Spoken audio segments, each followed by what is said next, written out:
Amwelike zo. Zozo amwelike zo. Zo.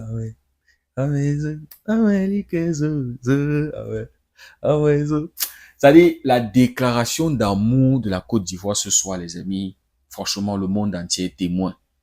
Entre Ivoiriens et Camerounais, les gars, c'est une histoire d'amour, c'est la vraie famille. Je vous assure. Je vois les Gabonais qui veulent venir mettre leur bouche dans les choses qui ne leur concernent pas. Respectez-vous, les Gabonais. Respectez-nous, respectez notre couple. Respectez notre privé.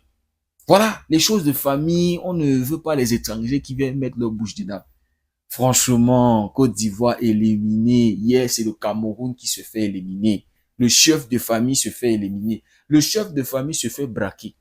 Le chef de famille avait subi la corruption. Et la femme a vu, elle a dit non. Non, je vais me tenir avec mon gars. Je vais me tenir avec le chef de famille. J'ai vu le petit Inao en pleurs. Waouh, mon petit, tu es jeune, tu as 19 ans, tu as le temps. Demande à tonton Trouba. Lui, il était en sélection, il n'a même pas pu soulever une canne. C'est-à-dire, là, quand il met fin à sa carrière internationale, un truc comme ça, la canne qui suit, tonton Yaya Touré va gagner. La deuxième canne, deuxième étoile de la Côte d'Ivoire. Donc, mon petit, tu es jeune. Le petit, là, c'est la révélation, hein, l'une des révélations de cette canne, les gars. Surtout pour moi, je ne le connaissais pas. 19 ans. Première titularisation contre le Gabon, il avait fait un match moyen. Le match exceptionnel, c'était contre le Benin, les gars. Franchement, très gros match du petit Inao au milieu de terrain. Donc, petit, pleure pas.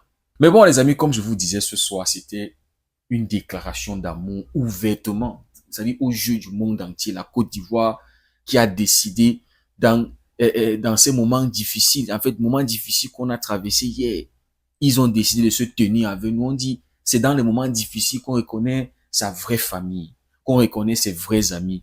Et j'aimerais dire merci aux Ivoiriens de nous témoigner cet amour. Nous aussi, on vous aime. Nous aussi, on se tient avec vous dans ce moment difficile. Merci d'avoir décidé de traverser cette mauvaise période avec nous. Merci beaucoup, les Ivoiriens. Franchement, moi, je ne sais pas comment j'aurais vécu ça ce soir, voir la Côte d'Ivoire se qualifier en quart de finale, rester encore au Maroc. Franchement, les gars ont dit non, non, non, on doit rentrer ensemble avec notre gars.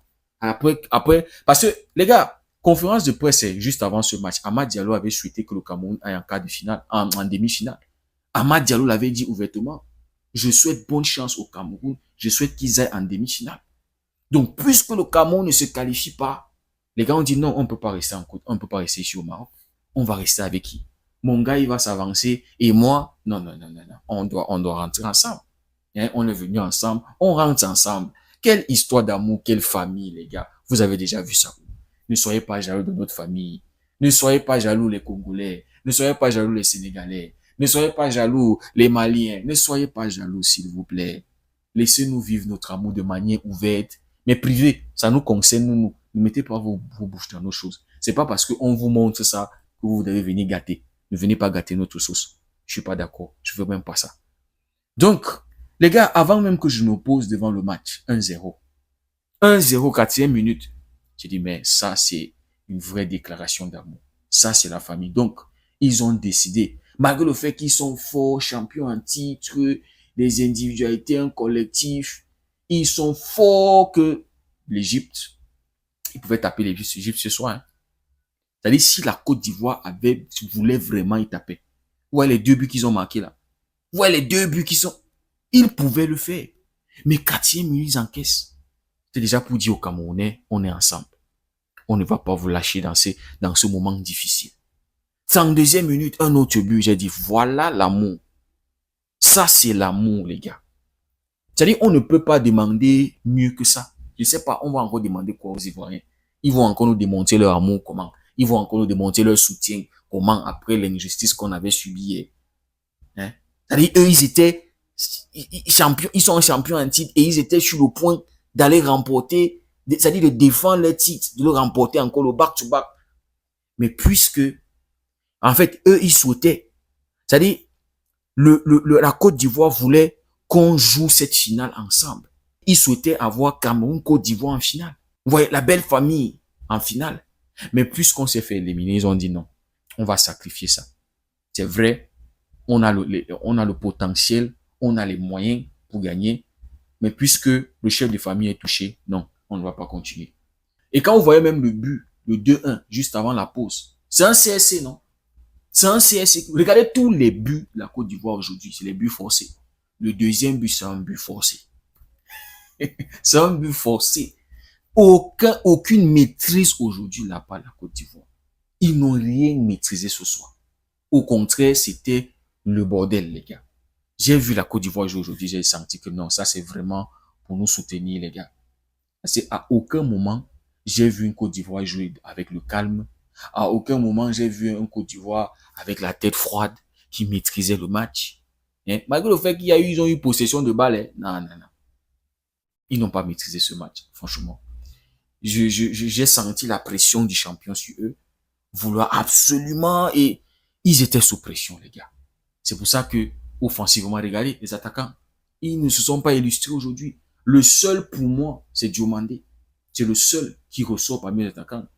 Amad Diallo, je l'ai pas tellement senti. Ghislain, non, pas Conan, Guessant. Nul. Moi, je n'ai pas aimé son match.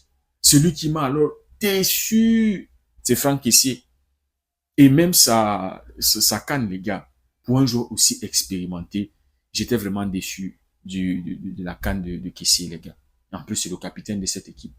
Quand tu vois aussi défensivement, les giga espaces qu'il y avait, les gars. Pauvre marquage. C'est-à-dire le premier but. Déjà, bien travaillé par l'Égypte. Mamouche qui va marquer un magnifique but. Le deuxième but qui est sur coup de pied arrêté, qui était au marquage de Rabia, qui était à son marquage, personne. Défense de clochard.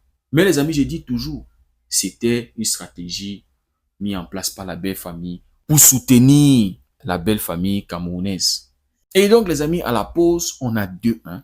Moi, je sentais que la Côte d'Ivoire n'allait pas revenir dans ce match. Même dans mon pronostic, je voyais la Côte d'Ivoire s'arrêter contre l'Égypte, les gars. Parce que, de manière, pour être sérieux, les gars, quand je vois l'Égypte jouer, c'est une équipe compliquée à battre. Très compliquée. Compliquée même d'abord à jouer. Ça défend très bien. Ça, en fait, c'est capable de frustrer un adversaire défensivement et c'est capable de te faire du sale devant. C'est capable de te faire du sale. Ils ont marqué 3 buts aujourd'hui. Je disais toujours que l'Égypte, c'est les cousins des Maliens dans cette compétition. Deux équipes chiantes, compliquées à jouer. Mais la différence avec l'Égypte, c'est qu'ils sont capables de marquer des buts. C'est ça la différence. Le Mali, eux, ils sont capables de défendre, mais ne pas marquer des buts. Quand ils sont dans la surface adverse, ils ne savent pas ce qu'ils vont faire avec le ballon. Ils sont pas inspirés. C'est ça la différence entre l'Égypte et le Mali. Mais le point commun, c'est que c'est deux équipes chiantes à jouer. Et je voyais, c'est-à-dire quand je regardais le parcours de la Côte d'Ivoire, je les voyais tomber contre cette Égypte. Je les voyais se casser, se frapper la tête contre ce mur égyptien, contre les pharaons, les pharaons d'Égypte. Donc, deuxième mi-temps, on revient, et l'Égypte qui va marquer le troisième but. Et regardez déjà l'appel d'Achou. C'est Rabia qui va le servir. Regardez l'espace qu'il y avait. Tout cet espace, parce que la Côte d'Ivoire, ça pressait. Et ils n'étaient pas cohérents dans leur pressing. Ça ne pressait pas du tout bien. Tellement d'espace. Les marquages individuels qui n'étaient pas du tout bons. Tu as un Achou qui va faire tout ce parcours. Et un Rabia qui va le servir dans la profondeur. Et il n'y a personne sur lui. Tu as Mohamed Salah de l'autre côté avec Ghislain Conan. Qui est incapable. Mohamed Salah, hein, qui a, je sais pas combien, 35 ans ou c'est 40 ans. En fait, Mohamed Salah, Ghislain Conan était incapable de l'empêcher de marquer ce but-là, les gars. Le centre d'Achou qui est pas fait. Et Mohamed Salah, son petit tapping, les gars, qui va marquer son 4e but dans cette compétition. Ça dit, quand je vois 3-1, j'ai dit, oui, la belle famille. Oui, oui, oui, oui, on est ensemble. Nous, on va ça dit, dans ces moments difficiles, on va vraiment resserrer les liens familiales. On va se mettre ensemble. On va pleurer ensemble. Et voilà, on va penser nos blessures ensemble. C'est ensemble, c'est la famille, les gars. Mais bon, la Côte d'Ivoire qui force jusqu'à ce qu'ils ont réussi à marquer ce but-là, un but vraiment qui était forcé. Je crois que c'était sur coup de pied arrêté. Bang, bang, bang, bang, bang, bang, comme ça, but. 3-2. Mais je me suis dit, ok, voilà, c'est bon. L'Égypte avait déjà fait l'essentiel en marquant ce 3e but-là. Et on a vu une Côte d'Ivoire qui a couru après le score. Totalement qui a couru après le score. Et comme je vous disais, la pression du champion, trop de précipitation, trop de stress. Voilà, c'est pour ça ils ont perdu ce match. Et quand je regardais l'Égypte aujourd'hui, les gars, 7 étoiles, et je me disais, ça c'est le Real Madrid de l'Afrique. Le Real Madrid, en Europe, ils ont 15 Champions League, 15 étoiles. En Afrique, 7 étoiles, les amis. C'est le Real Madrid. C'est quand même l'Égypte, les gars, contre les 3 étoiles, contre la Côte d'Ivoire. Bref, les gars, demi-finale, on aura encore des grosses affiches. Maroc, Nigeria, Égypte, Sénégal. Sénégalais, faites très attention à l'Égypte. Moi, je vois l'Égypte. Je ne serais pas surpris de voir l'Égypte en finale, les amis. On pourrait avoir une finale Égypte-Maroc. Parce que les Nigériens, là, ils vont devoir élever encore leur niveau de jeu et pas compter sur l'arbitrage. Jouez moins les duels. En fait, soyez doux dans vos duels. Parce que s'il y a un peu d'agressivité comme ça, là, si un Marocain lève un peu la voix, l'arbitre va siffler contre vous. Même s'il y a rien sur le truc. Donc, ça va être très compliqué. Ça va être très compliqué. Mais, les amis, en tout cas, que le meilleur gagne entre l'Égypte, là, entre le Nigeria et le Maroc, que le meilleur gagne. Le Maroc aussi a montré qu'ils sont capables de lever leur niveau de jeu. Mais les amis, j'étais très écœuré quand j'ai vu le Nigeria maîtriser l'Algérie comme ça. C'était trop facile pour le Nigeria, franchement. Bref, les gars, on va encore se régaler en quart de finale. Dites-moi ce que vous en pensez en commentaire si le contenu vous a plu. N'hésitez pas à liker, partager. Pour ceux qui découvrent cette communauté, n'hésitez surtout pas à nous rejoindre. Merci beaucoup d'avoir suivi la vidéo. On se dit à très bientôt. Prenez tout soin de vous. Et passez une belle nuit, les gars.